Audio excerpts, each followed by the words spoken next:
Tahdidlar tahlili. Zamonaviy axborot kommunikatsiya texnologiyalari AKK infratuzilmasining rivojlanishi bilan xavfsizlikka bo'lgan ehtiyoj ortib bormoqda. Bu taqdimotda AKT xavfsizligiga yo'naltirilgan eng dolzarb tahdidlarni, ularning ta'sirini va yechimlarini batafsil ko'rib chiqamiz. Kirish. AKT xavfsizligining zamonaviy ahamiyati. Axborot kommunikatsiya texnologiyalari zamonaviy jamiyatning asosini tashkil etadi. Har kuni millionlab insonlar, tashkilotlar va hukumatlar internet, bulutli texnologiyalar, mobil qurilmalar orqali axborot almashishmoqda. Biroq bu rivojlanish bilan xavfsizlikka bo'lgan tahdidlar ham ortib bormoqda. Iqtisodiy soha. Korxonalarning raqamli aktivlari, davlat infratuzilmasi, hukumat tizimlari, harbiy, shaxsiy ma'lumotlar. Har bir foydalanuvchi raqamli dunyoda mijozlar ma'lumotlari va savdo sirini himoya qilish zarurati ortib bormoqda. Ma'lumotlar va milliy xavfsizlik masalalari kiberxavfsizlikni eng muhim masala qilib chiqaradi. 2023-yilda global kiberhujumlar soni o'tgan yildan 35% ortib 2,3 milliardga yetdi. Har bir hujum o'rtacha 4,5 million AQSh dollari zarar keltirmoqda. Bu nafaqat moliyaviy, balki ishonch va tashkilot reputatsiyasi uchun ham jiddiy xavfdir. Shuningdek, sun'iy intellekt va avtomatlashtirish texnologiyalarining rivojlanishi ham yangi xavfsizlik muammolarini keltirib chiqarmoqda. AQSh Milliy standartlar va texnologiya instituti NIST ma'lumotlariga ko'ra, 2023-yilda AI ga asoslangan kiberhujumlar 140% ortgan. Kiberxavfsizlik tahdidlarining turlari. Zamonaviy kiberxavfsizlik tahdidlari har xil va murakkab. Ularni tushunish va ularni aniqlash xavfsizlikni ta'minlashning birinchi bosqichi. Quyidagi eng keng tarqoq va xavfli tahdidlarni ko'rib chiqamiz. Birinchi, malware, zararli dasturlar. Malware bu zararli dasturiy ta'minot bo'lib, tizimlarga nazoratsiz kirish, ma'lumotlarni o'g'irlash yoki buzish uchun mo'ljallangan viruslar, chumolalar, ransomware va spyware malwarening asosiy turlaridir. 2023-yilda malware uyumlari barcha kiberhujumlarning 43%ni tashkil etdi.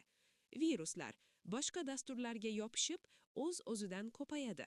Trojan horses foydali dastur ko'rinishida, lekin maxfiy ravishda zararli ishlar qiladi.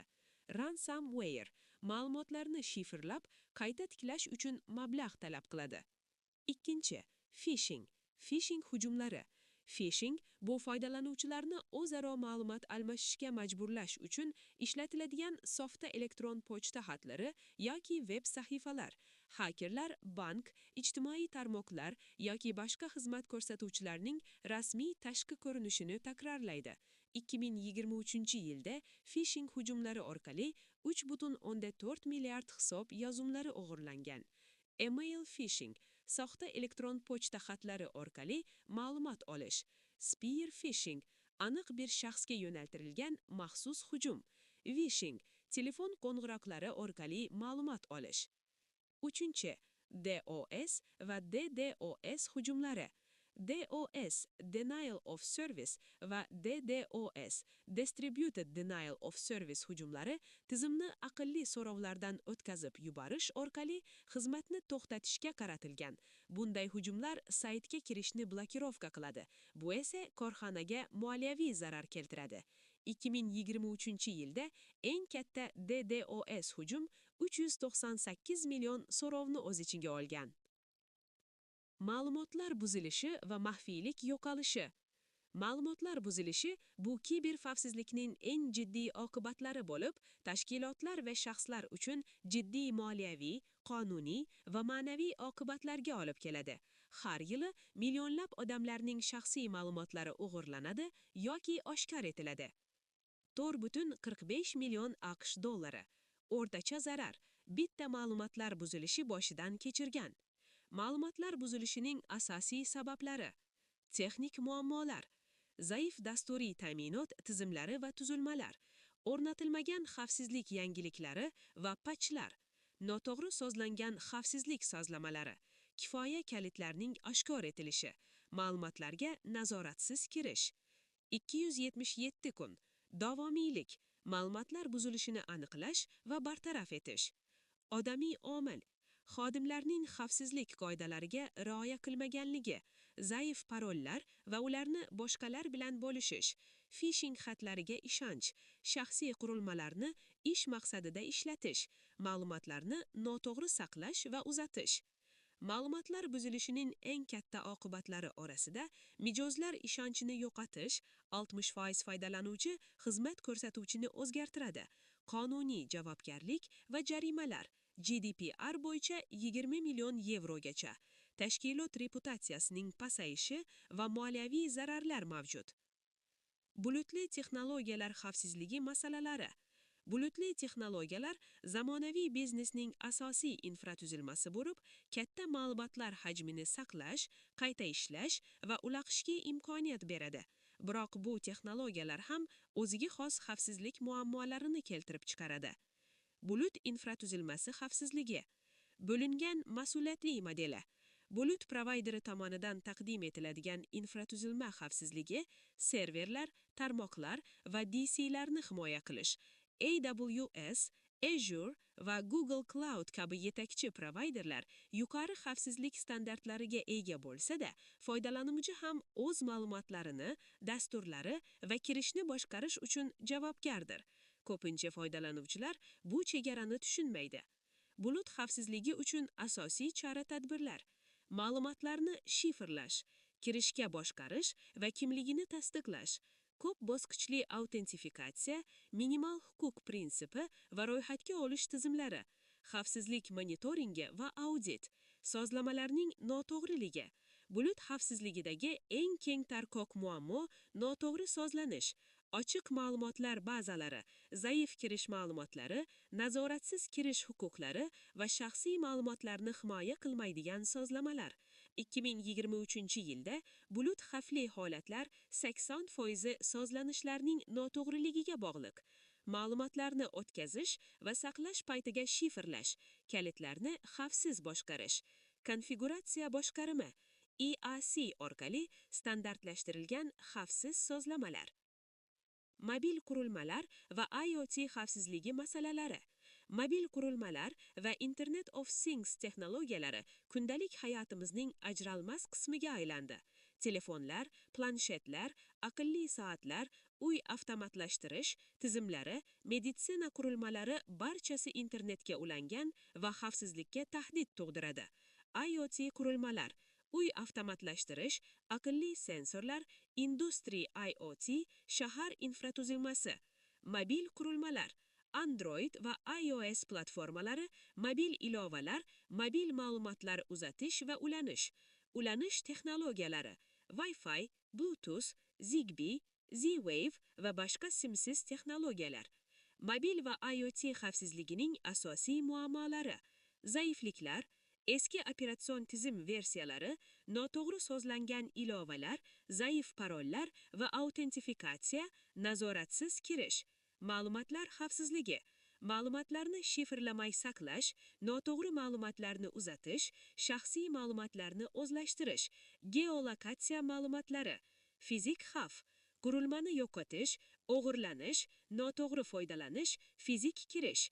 2023-yilda IoT qurilmalarga qilingan hujumlar 60% ortdi.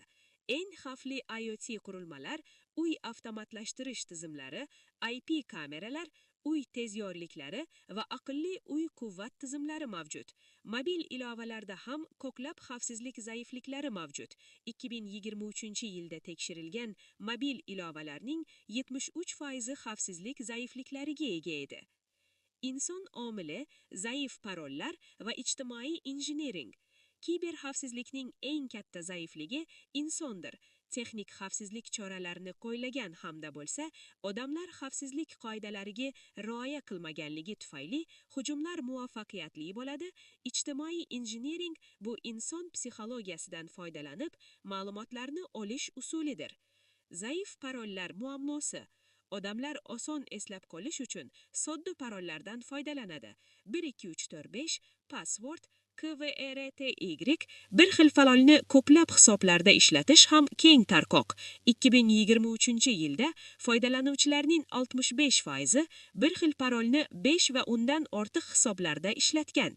Parolni boshqalar bilan bo'lishish, qog'ozga yozib qo'yish, kompyuterga saqlab qo'yish barchasi xavfsizlikni pasaytiradi. Kuchli parol bu 12+ belgi, har xil belgilar har bir hisob uchun noyob. Ijtimoiy injiniring texnikalari. Ijtimoiy injiniring bu insonlarni o'zaro ma'lumot almashishga undash uchun psixologik manipulyatsiyadan foydalanishdir. Hakerlar ishonchli insonlar, tashkilot yoki institutlar nomidan ishlaydi. Ular odamlarning yaxshilikka ishongan, yordamga berishga tayyorgar va nazoratga qarshi bo'lgan tabiiy xususiyatlaridan foydalanadi. Ijtimoiy injineringning asosiy usullari. 0. 1. Phishing. Soxta elektron pochta xatlari orqali ma'lumot olish. 0. 2. 0. 3. Soxta ssenariy yaratish orqali ma'lumot olish. Zararli USB yoki dastur bilan jalb qilish. Pretexting. Baiting. 0. 4. 0. 5. Nimadir evaziga ma'lumot so'rash. Fizik xavfsizlikni boshqa odam orqali o'tish. Quid pro quo. Tailgating. Inson omilini minimallashtirish uchun muntazam xavfsizlik ta'limi, ko'p bosqichli autentifikatsiya, ma'lumotlarga kirishni cheklash va xavfsizlik madaniyatini shakllantirish zarur. Xavfsizlikni ta'minlash strategiyalari va yechimlar. IKT xavfsizligini ta'minlash bu birgalikda amalga oshiriladigan jarayon bo'lib, texnologiya, siyosat va inson omilini birlashtiradi. Quyidagi eng samarali xavfsizlik strategiyalari va yechimlarni ko'rib chiqamiz. 1. Defense in depth. Ko'p qavatli himoya. Bir nechta himoya qatlamlarini yaratish. Perimetrdagi firewall, tarmoq monitoringi, endpoint xavfsizligi, ma'lumotlar shifrlash. 2. Zaifliklarni boshqarish. Muntazam zaifliklarni aniqlash, baholash va bartaraf etish. Dasturiy ta'minot yangilanishlari, patchlar, xavfsizlik auditlari va penetratsiya sinovlarini o'tkazish. 3. Ma'lumotlarni shifrlash. Ma'lumotlarni o'tkazish va saqlash paytida shifrlash. Ma'lumotlar bazasi, ma'lumotlar, elektron pochta, simsiz ulanishlar, kalitlarni xavfsiz boshqarish. 4. Monitoring va aniqlash. Doimiy tarmoq monitoringi, loglarni yig'ish va tahlil qilish. CM, IDS, IPS, anomaliyani aniqlash algoritmlari. Tez munosabat va zarar kamaytirish. Agar bir qavat buzilsa, boshqalari himoya qiladi. Xavfsizlik siyosati. Aniq xavfsizlik qoidalarini ishlab chiqish va joriy etish. Ma'lumotlarga kirish, parollar, shaxsiy qurilmalar, chiqish jarayonlari. Muntazam ta'lim va o'rgatish. Texnik yechimlar. Perimetrga qaratilgan. Firewall va tarmoq chegaralari. IDS, IPS, tarmoq monitoringi. VPN, xavfsiz ulanish. Proxy va content filtrlari. DDoS himoya tizimlari. Endpointga qaratilgan. Antivirus va anti-malware. Endpoint Protection Platform. DLP, ma'lumotlar oqimini nazorat. Device Control va USB cheklovlar, shaxsiy ma'lumotlarni shifrlash.